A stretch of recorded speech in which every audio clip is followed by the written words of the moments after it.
Joining us now for more on foreign investment in Chinese hospitals, we welcome Benjamin Shobert. He's the Managing Director of the Rubicon Strategy Group. Now, Benjamin, as we get started here, let's start with China allowing wholly foreign-owned hospitals in 7 cities and provinces nearly 2 years ago. What's happened since then? Quite a bit of activity. A number of large Western hospital investors and operators, companies like Columbia Pacific in the United States, Ramsay in Australia, Landseed in Taiwan, have definitely announced plans to expand in China. I think we have to see this activity against the backdrop of announcements from the NDRC that go all the way back to 2010, which indicated the government's intention to limit the amount of equity that a foreigner could own in one of China's hospitals. And with all that activity, how has that actually affected the quality of healthcare that Chinese people can get? Well, it still has a very narrow effect. I mean, I think the comments that were made earlier in the piece that you just ran point to several of the aspirational components of this announcement.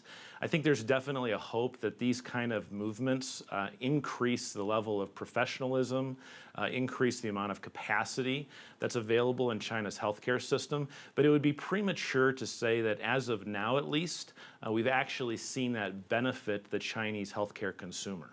Now, as we're seeing, Chinese consumers now, they're getting the option of these hospitals that are either fully owned by foreign investors, the joint ventures, and then these local hospitals, and then the state-run ones. So if I'm, say, a Chinese consumer looking for care, what are the advantages that each of these bring to the table? Well, right now, trust such that it resides anywhere in China's healthcare economy still resides primarily in the public hospital system. That is, by and large, viewed by the Chinese consumer as the place where the best doctors, the best diagnostics, the best treatment protocols are available. But that is changing. Private healthcare, however, does have a bit of a bad reputation in China.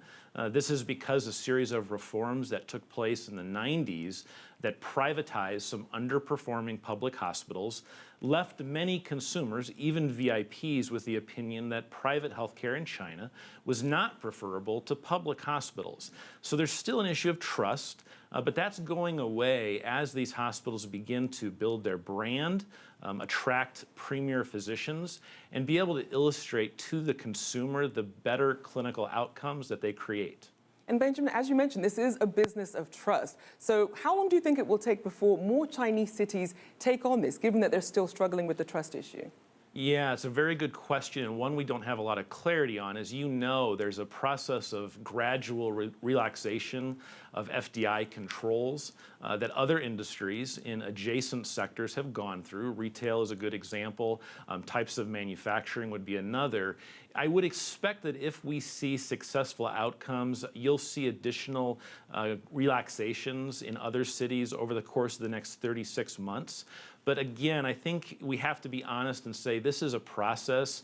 It's a process that's now 6 years old with somewhat mixed results. And Benjamin, just quickly, as we wrap up here, if you're a foreign investor and you want to get into this market, you think it's a good business opportunity, what advice would you give them? I'd give them the advice that while you still have the option of being 100% foreign-owned, you need to recognize the role of a Chinese partner. We're all very happy to see these relaxed standards, but if you actually dig into the policies that were announced in 2010, in 2012, and then 2014, there's still a very obvious need for a local partner, and specifically that's because of the 3 criteria you need to meet as a foreign investor, the third is the most difficult and the most poorly defined, which is that the provincial authorities have the final say on whether or not to approve you, and there's no criteria attached to that. So you need a local partner to be able to walk you through that process, which is poorly defined, very opaque, and not always accessible to a foreign company. Right, well, hopefully better clarity will lead to better care. We'll have to leave it there. Benjamin Shobert of Rubicon Strategy Group.